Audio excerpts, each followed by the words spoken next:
Welcome back, my little recusants, to another episode of our Pokemon Yellow episodic Nuzlocke. We've just completed the Thunder Badge and we are on the way through Dark Tunnel. But first, let's roll that title card.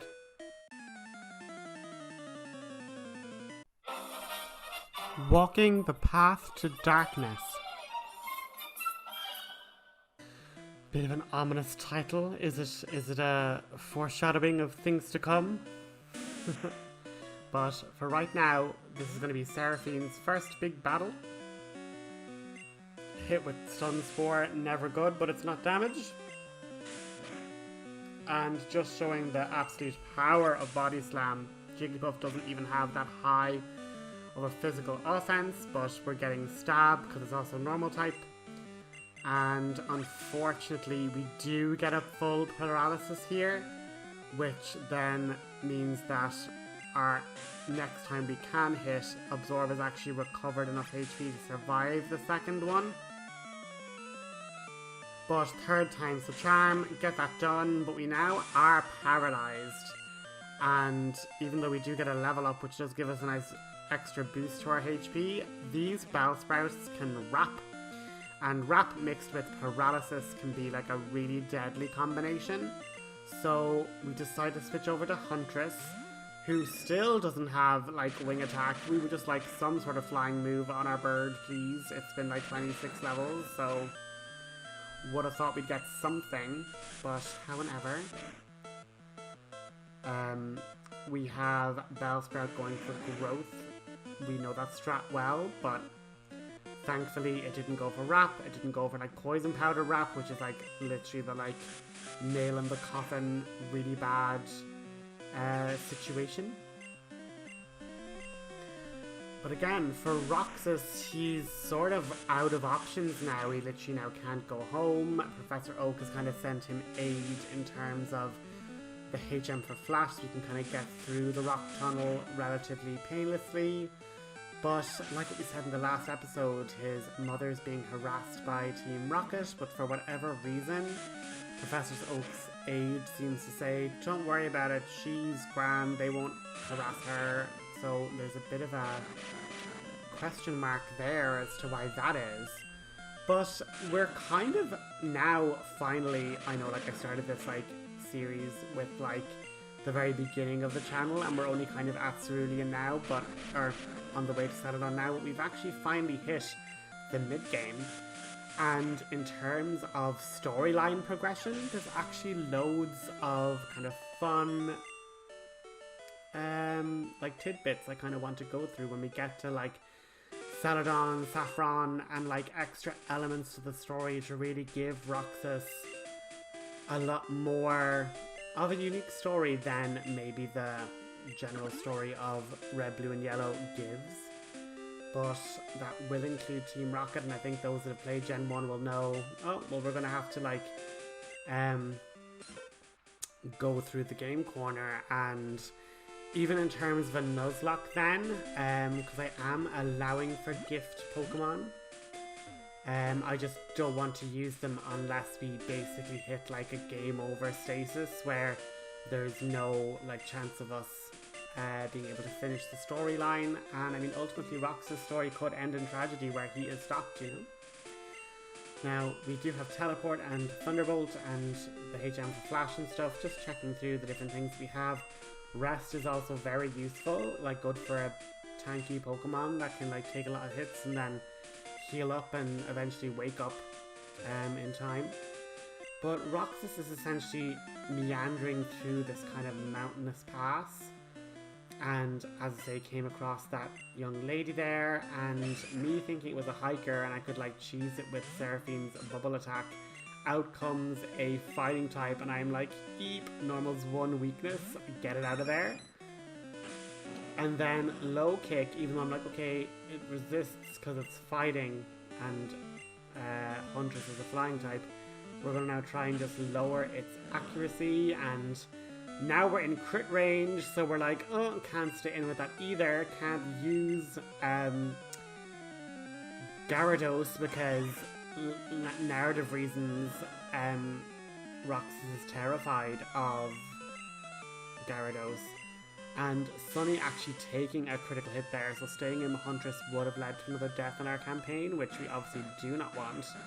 And so for now, it is just the tried and true strat of put it to sleep, use growth, and then use a grass attack.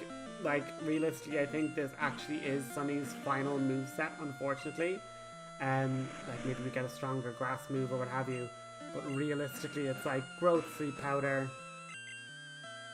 Like, maybe we could swap out sleep powder for, if we keep Seraphine with Sing, then we can still, like, put sleep with Seraphine, swap in, and then growth that way. It just runs the risk of swapping in to a one-turn sleep, you know? So I'm not sure, but I just am letting you guys know that this is kind of the strategy going forward. And like that, a big Onyx comes in, but we've bulked up our special now. It has low special defense. Bam. Done. Dusted. And Roxas wins against the Hiker. And he basically asks why I'm heading this way, because there are numerous other ways to get down to, like, Fuchsia and the other parts of the continent. We explain about the whole situation with the Snorlaxes, and he goes, well, I suppose we're going to be seeing a lot more people traveling this way then. He basically tells us to make sure we bring, like, a lantern or some sort of Pokemon with flash, because the dark tunnel is a treacherous situation to be in. And now leading with Pikachu, we face off against this other trainer here. A bug catcher far from Viridian Forest. And he sends out a Caterpie, reminding Roxas of his sweet little chrysalis that had passed away back in Cerulean City. At level 20, Roxas is curious why he didn't evolve it into Butterfree way sooner. And seeing it still only having String Shot and Tackle, there's clearly no beneficial reason in terms of moves as to why the trainer didn't let it evolve. Or perhaps the Pokemon itself didn't want to evolve. And similarly now, a level 20 Weedle appears. Once again, Pikachu arcing out with an electrical attack, doing tremendous damage with a critical hit, and even with its speed dropped, Pikachu lunges forward with a quick attack to take out the poison bug before it's able to inflict poison on Peekaboo. Now, a strange new bug-type Pokemon, Venonat, also at level 20. This trainer clearly balance trains his Pokemon, but could you imagine how much more of a threat he could be with a Venonat level 20, a Beedrill and a Butterfree at level 20? Roxas discusses this, and the Bugcatcher does say he might intend to evolve them sooner, and thankfully with enough electrical bolts paralyzing, critical hitting, Peekaboo wins his bout against the Bugcatcher.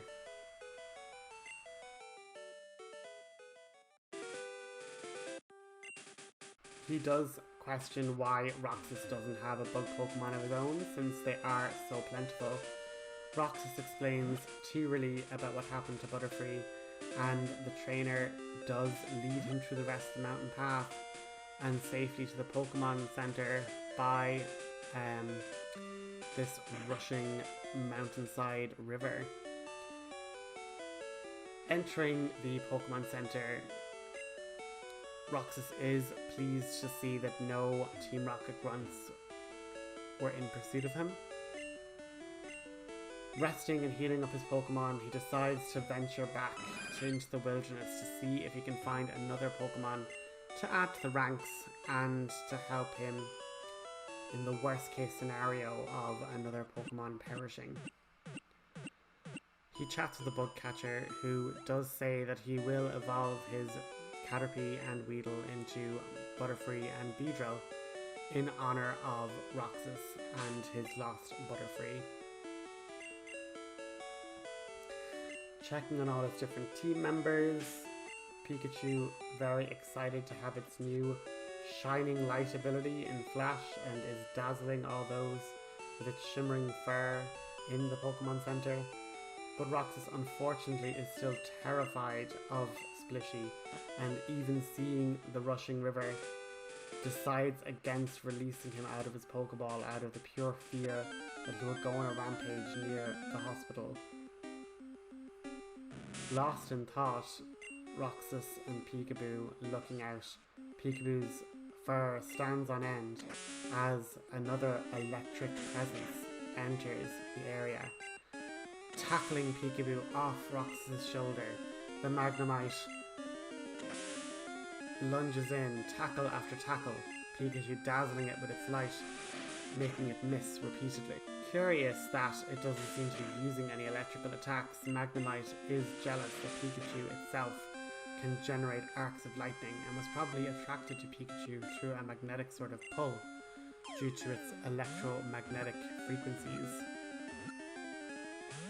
Eventually, throwing a Pokeball that lands correctly, Roxas captures the Pokemon.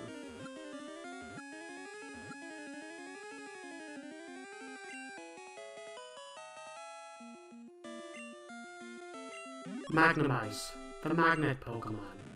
It is born with the ability to defy gravity. It floats in the air on powerful electromagnetic waves.